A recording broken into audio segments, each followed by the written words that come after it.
Bonjour à tous. On commence cette revue de presse par l'Italie avec la Juventus. La vieille dame espère se séparer au plus vite de Gonzalo Higuaín, plus vraiment en odeur de sainteté à Turin. Il n'y a guère que son entraîneur Maurizio Sarri pour croire en lui et l'aligner sur le terrain. La Juve relance Higuaín avec le brassard de capitaine et un but contre Tottenham, raconte le Quotidiano Sportivo. Pourtant les Bianconeri comptent toujours le vendre, le journal transalpin s'en amuse et titre « Restons amis ». Du côté de Tuttosport, le ton est plutôt au conseil à l'encontre du champion d'Italie.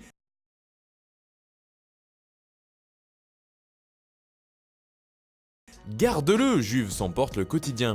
Toujours en Italie, le Corriere dello Sport parle aussi de ce but de Gonzalo Higuaín en match amical, mais le média livre une autre information sur sa couverture.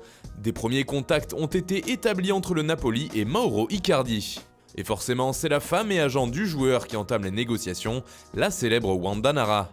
Le Corriere précise également qu'Icardi devrait s'entretenir au téléphone avec Carlo Ancelotti, le coach de Naples, et ce, dans les prochains jours.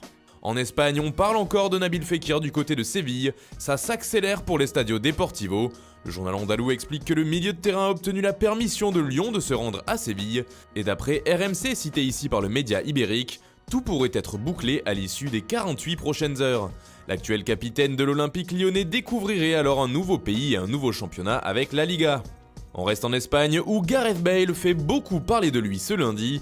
Suite aux déclarations très dures de Zidane hier sur le joueur gallois, son agent a directement répondu au coach français. Zidane est une honte, il ne montre aucun respect pour un joueur qui a tant fait pour le Real Madrid. Mais il semble bien que c'est Zizou qui aura le dernier mot. Bale est plus que jamais sur le départ. Et c'est sa destination future qui fait les gros titres, comme ici avec Marca.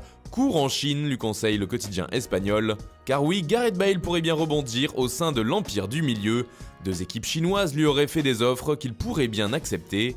As aussi parle du départ de l'ancien joueur de Tottenham et explique que les négociations avec une de ses équipes sont très avancées. Le Real Madrid aurait proposé Bale au PSG, à United, au Bayern, l'Inter et Tottenham, mais sans succès pour la Casablanca.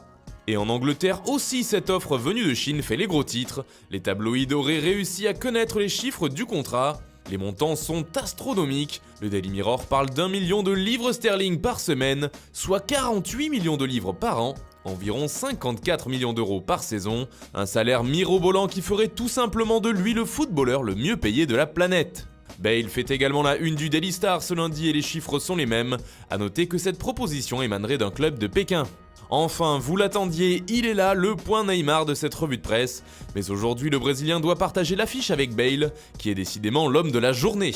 En effet, selon Mundo Deportivo, le Real Madrid aurait proposé son gaucher plus une somme de 90 millions d'euros au Paris Saint-Germain afin de récupérer Neymar. C'est d'ailleurs Pini Zahavi, le grand artisan de sa venue à Paris, qui s'occuperait de cette offre madrilène. Toutefois, Leonardo a récemment déclaré qu'aucune offre concrète n'était arrivée sur la table du PSG concernant la star brésilienne. Voilà, c'est tout pour ce matin, bonne journée à tous.